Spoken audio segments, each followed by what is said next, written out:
We live in an incredibly beautiful and special place, home to the Yavapai people, both ancestrally and currently. May the peace this land can hold infuse us all. And with the sound waves of our meditation bowl, may our hope and intention for peace carry out into the world.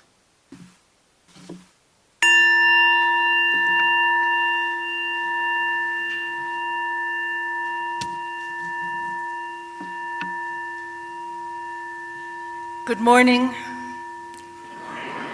I am Krista Munson, pronouns she, her, and I'm your worship associate today.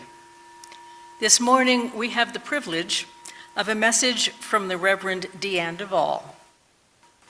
If the modern world has you feeling like all the practice you've ever done for anything is for nothing, because the ball gets snatched away at the last second, and so you're doubting your next moves, listen up. This is your morning. Reverend DeVaul is an ordained interfaith minister, educator, writer, and spiritual guide, and a new member of this congregation.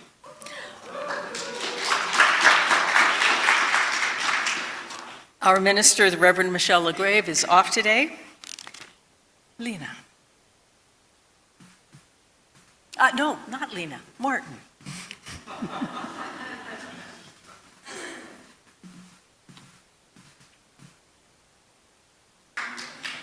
Welcome to Granite Peak Unitarian Universalist Congregation. If you're visiting us this morning for the first time, or you're still kind of newish, I'd like to extend to you a very special and warm welcome. We are glad you are here. Is there anyone who would like to raise their hand as a new person so we can greet you during coffee hour? Yay! Hey, new people. New people. All right. Make sure that we get a chance to talk during coffee hour, please. Whoever you are, wherever you come from, wherever you find yourself on your life's journey, whether you walked in or rolled in or zoomed in, whichever your pronouns, whomever you love, you are welcome here. You belong here.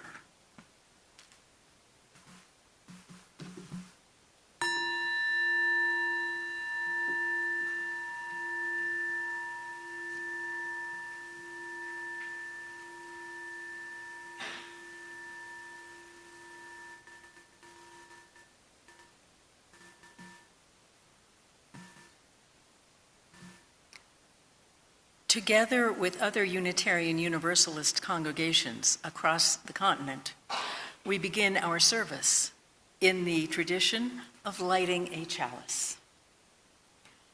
Our chalice lighter this morning is Russ Erickson.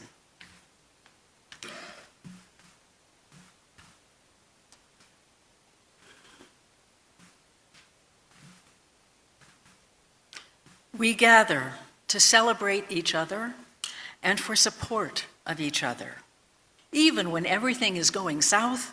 In fact, especially when everything is going south, when you're just about to finally kick the ball, but it's snatched away from you, that is when we gather in support of each other and in support of our own soul. For this, we make space in our lives, an hour, to cultivate sanity and spirit. Come, with this flame, let us focus. Come, let us worship together.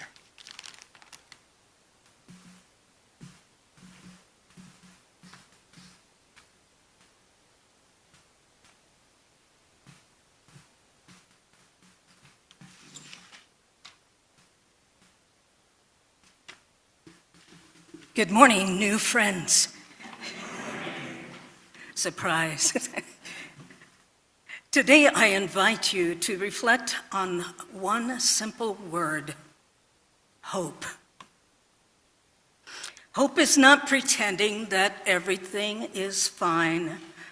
Hope is trusting that even the most difficult times in our lives, even though our story is not over. The poet and mystic Rumi wrote, "The womb is the place where the light enters in." The wound is the place where the light enters in. Many of us know what it means to be wounded. We have experienced loss, disappointment, illness, grief, or uncertainty. None of us would choose these experiences, yet they oftentimes become the places where we discover strength, compassion, faith. Hope begins when we trust that pain does not have the final word. Think about Charlie Brown. Chuck, some call him. No matter how many times things go wrong, he keeps trying. He keeps showing up. In some ways, Charlie Brown reminds us of ourselves. Life knocks us down, but sometimes we find the courage to get up again. That courage is hope. Rumi also wrote, "As you start to walk on the way appears." Most of us want to see the entire road before we begin, but life usually gives us only the next step. Hope does not require us to see the whole journey. Hope simply invites us to trust just enough to take the next step. Perhaps today there's an area in your life where you might need hope, a relationship, a health concern, a decision, a dream that feels distant. Remember this: you do not need all the answers today. You do not need to see the whole path, though you would like to. You only need enough courage for the next step. And perhaps that courage is already within you.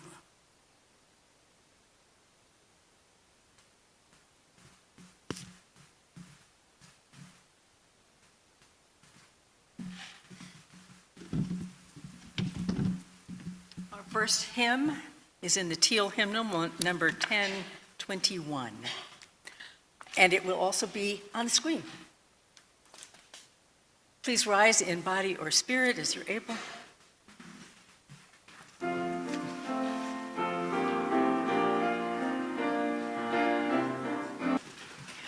And now, when they come up on the screen, please join me in saying the words of our covenant, what we agree to, how we agree to work with each other.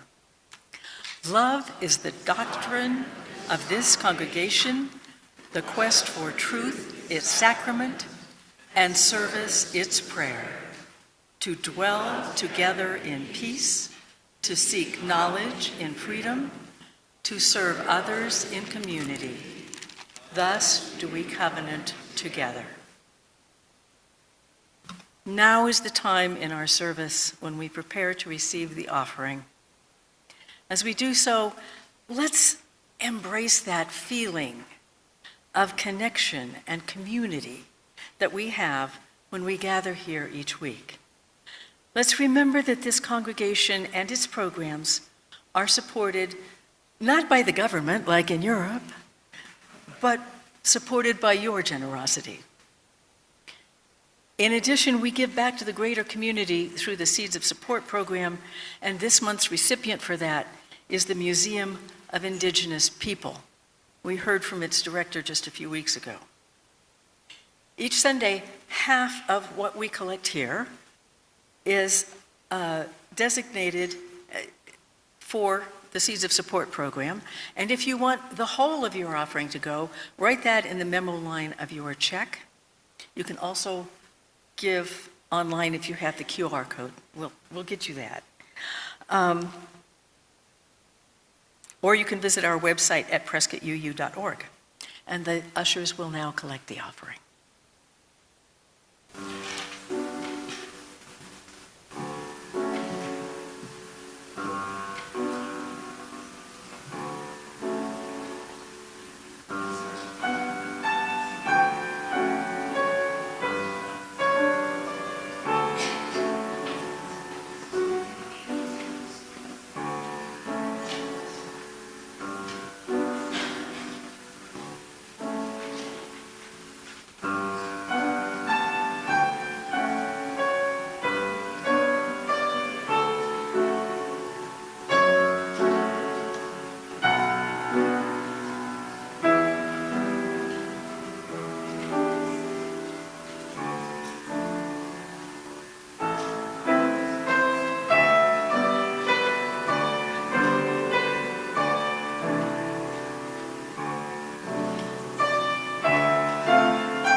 We deeply appreciate the generosity of spirit expressed through this offering. What you have given in love, we receive in gratitude. Amen, and blessed be.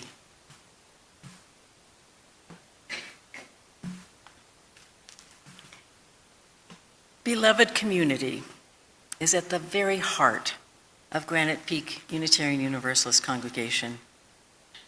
This is a time for meditation and music, and we take a few moments to silently acknowledge the joys and concerns on our hearts and minds, whatever you bring with you this morning. If there is an event that moves you to joy or concern, hope or gratitude, grief or remembrance, you are invited to come forward and drop a pebble from the dish into our communal water and let it ripple out into the congregation and into the world.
Thank you, Lena. From your seats, please join with me in singing hymn number 396. That's in the gray hymnal, and it's on the screen, will be. And we will sing it 2 times through.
Our reading this morning is by Maya Angelou, and Still I Rise. You may write me down in history with your bitter, twisted lies. You may trod me in the very dirt, but still, like dust, I'll rise. Does my sassiness upset you? Why are you beset with gloom? 'Cause I walk like I got oil wells pumping in my living room. Just like moons and like suns, with certainty of tides, just like hopes springing high, still I'll rise. Did you want to see me broken? Bowed head and lowered eyes, shoulders falling down like teardrops, weakened by my soulful cries. Does my haughtiness offend you? Don't you take it awful hard, 'cause I laugh like I've got gold mines digging in my own backyard. You may shoot me with your words. You may cut me with your eyes. You may kill me with all your hatefulness. But still, like air, I'll rise. Does my sexiness offend you? Does it come as a surprise that I dance like I've got diamonds at the meeting of my thighs? Out of the huts of history shame, I rise. Up from a past that's rooted in pain, I rise. I'm a black ocean, leaping and wide, welling and swelling. I bear in the tide. Leaving behind nights of terror and fear, I rise into a daybreak that's wondrously clear. I rise, bringing the gifts that my ancestors gave. I am the dream and the hope of the slave. I rise. I rise. I rise. And now this morning's message.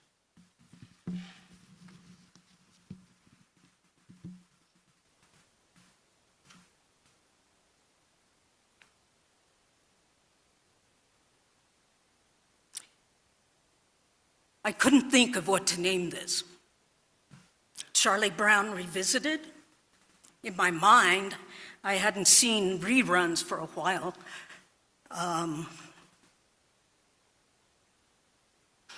But I want to talk about that little guy, Chuck.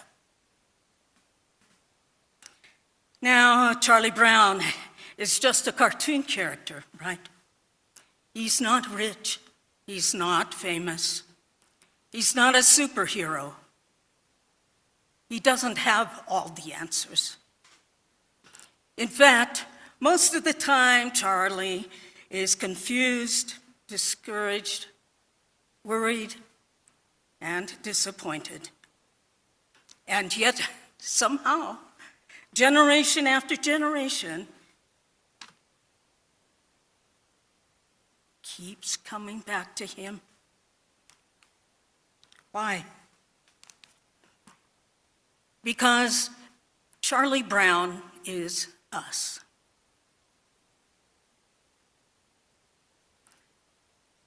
Not all the time, but on certain days.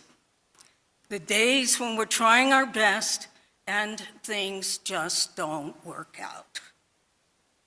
The days when we're tired. The days when we wonder if anyone notices. The days when we feel like everyone else got the instruction manual for life, except us. Charlie understands those days. And if he lived today, he'd probably have a smartphone full of reminders. He'd have passwords he couldn't remember. He'd have bills to pay, doctor's appointments, emails, lots of paperwork. He'd start every Monday by saying, "This week I am finally going to get organized." But by Thursday, he'd be wondering what happened. Sound familiar? Most of us know that feeling. We start with good intentions. We're going to exercise. We're going to clean the garage. We're going to eat healthy. We're going to answer our emails. We're going to be patient. We're going to pray more. And then life happens. The car breaks down, the phone rings, the dog gets sick, the bills arise, someone needs us. And suddenly our perfect plans disappear. Charlie Brown understands that. One of the most famous scenes in all of Peanuts is the football. I cleaned one up. Are there any other footballs? I know you got them. One of the most famous scenes about football. Lucy puts the football down, right? Charlie Brown takes a running start. At the last second, he goes down. Again, and again, and again. People laugh because it's funny. But underneath the laughter is something deeper, because all of us have had the football pulled away.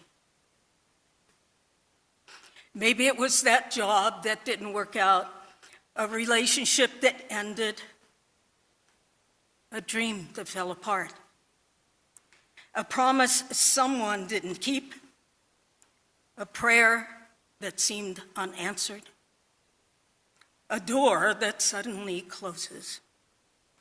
At some point in life, we've all landed flat on our backs, wondering what happened. We've all asked, why did I trust again? Why did I hope again? Why did I believe something would be different? Charlie Brown asked those questions too, but here's what amazes me. He never becomes bitter. Disappointed? Yes. Frustrated, absolutely. Discouraged many times. But bitter? No, I've never seen him bitter. Have you? He keeps showing up. He keeps caring. He keeps trying. And in a world that often rewards cynicism, that matters. Because cynicism is easy. Anyone can become cynical. Anyone can assume the worst. Anyone can stop caring. And anyone can decide hope is foolish. But Charlie Brown refuses. Somewhere inside him is a small spark that says, maybe tomorrow will be better. And that spark keeps him moving. I think that's one reason Charlie Brown feels so spiritual. Not because he talks about religion. He doesn't, right? But because he understands hope. And hope is at the heart of faith. Faith isn't pretending everything's fine. It isn't denying reality. Faith isn't acting happy when you're hurting. Faith is choosing hope anyway. Faith says, I don't know how this turns out, but I'm going to take the next step. That's Charlie Brown. Think about that baseball team. His team loses constantly. Most people would quit. Most people would find a new hobby. But Charlie Brown, he keeps managing. Why? Because he loves the game. Because he loves his friends. Because some things are worth doing, even when you're not winning. There's wisdom in that. Our culture teaches us that everything has to be successful. Everything has to grow. Everything has to produce results. Everything has to be impressive. But life doesn't work that way. Love doesn't work that way. Neither does faith. Sometimes what matters most isn't what you win. Sometimes what matters is whether you stay faithful. Many faith traditions talk about faithfulness far more than they talk about success. Think about that. Not success, faithfulness, showing up, doing the right thing, being kind, being generous, being compassionate, even when no one applauds, even when no one notices, even when things don't seem to be working. Charlie Brown understands that kind of faithfulness. And then there's Snoopy. Everybody loves Snoopy. Snoopy dances, Snoopy dreams, he imagines, turns that ordinary, plain doghouse into an airplane, a castle, or a grand adventure. Snoopy reminds us that joy matters, that's something adults have forgotten. Somewhere in between paying bills, making appointments, all of that, many of us lose touch with joy. We become efficient, responsible, productive, but joyful. Snoopy reminds us to laugh, to imagine, to play, to dance when the music starts. And what about Linus? He carries his blanket. I found an old tattered one that would suit just fine. Everyone teases him for it. But Linus also has wisdom. He's thoughtful, he's reflective. He's the one who often sees deeper truths. Maybe the blanket isn't really the point. Maybe the point is that all of us carry something. Some source of comfort. Some remind us that we're not alone. Some place where we feel safe. For Linus, it's a blanket. For my brothers and sisters, it's this. It was my mother's, and I am the firstborn, and I won.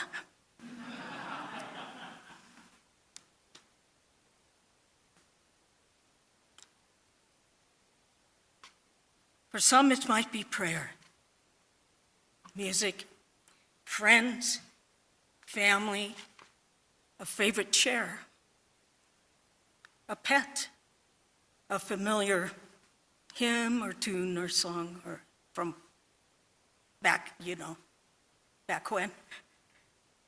We all need something that reminds us that we are held. Then there's Lucy. We all know Lucy. Sometimes, if we're honest, and I had to think about this too, we are Lucy. She's got two sides, you know. She wants to be in charge. She always has advice. If you have the nickel. Lucy always knows exactly what everyone else should do.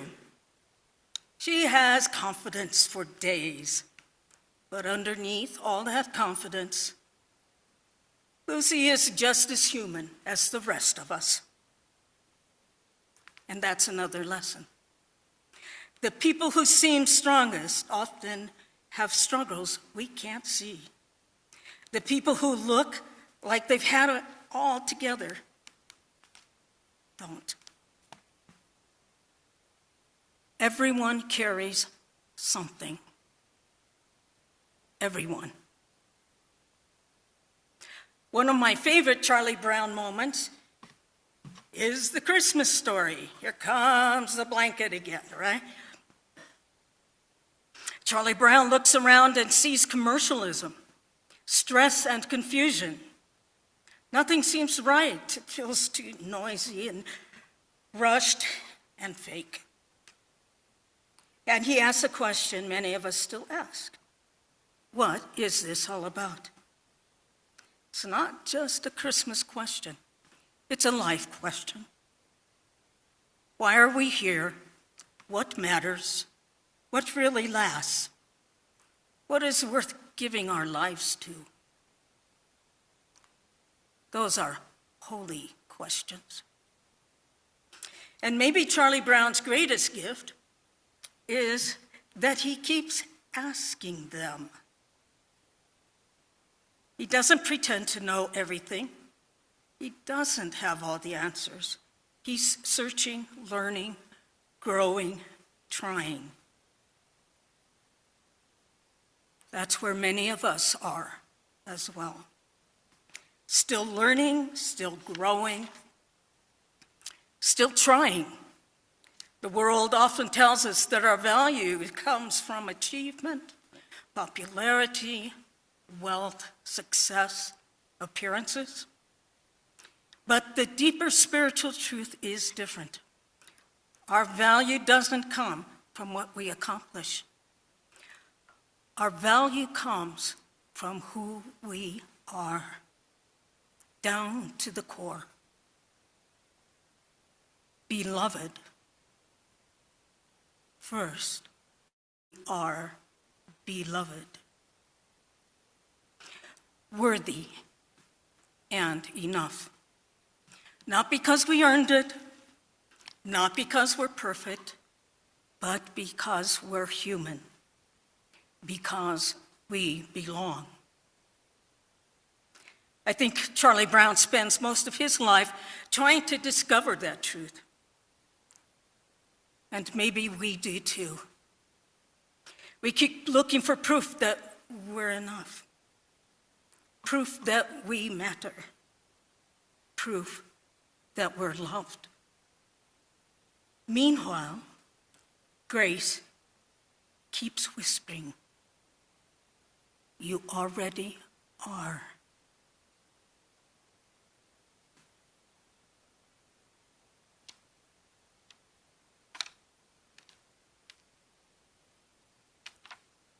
Hope, like Charlie Brown, has a way of showing up again and again. Amen. Salem. Pacem. And may it be so.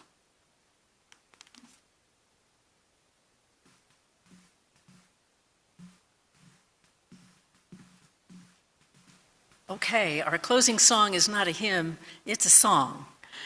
And all of you who are my age, you know this song well. And I know I'm here supposed to be leading you in this song, and I will do my utmost to get us started together. But please, sing the version you know as the stanzas come up. If it looks like you've got a stanza around that, sing that. Okay.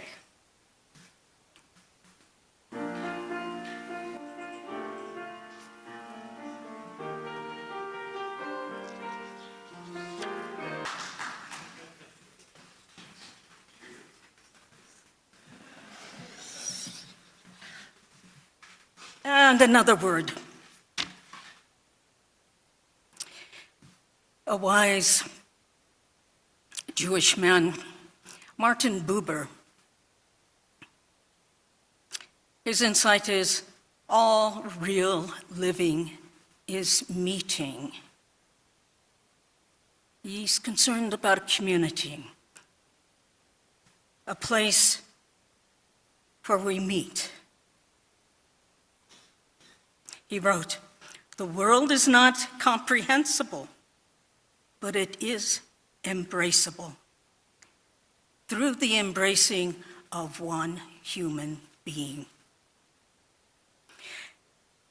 He tells us that hope is found not by controlling the future, but by entering into authentic relationships in the present. He says hope is born whenever we refuse to let isolation have the final word. When we meet another person with openness, when we listen deeply, when we dare to trust the presence of God in the midst of uncertainty, we discover that the future is not empty. Hope is the courage to remain in relationship with life, with others, and with the Holy One, even when the way forward is unclear.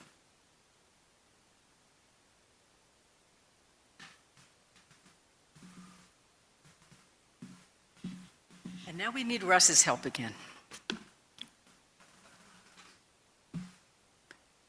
So the words will appear on the screen, and when Russ has extinguished the chalice, let's say the words together. We extinguish this flame, but not the light of truth, the warmth of community, or the fire of commitment. These we carry in our hearts until we are together again.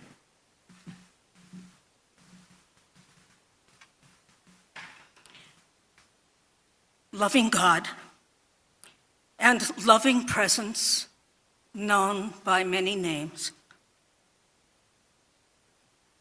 thank you for the gift of hope.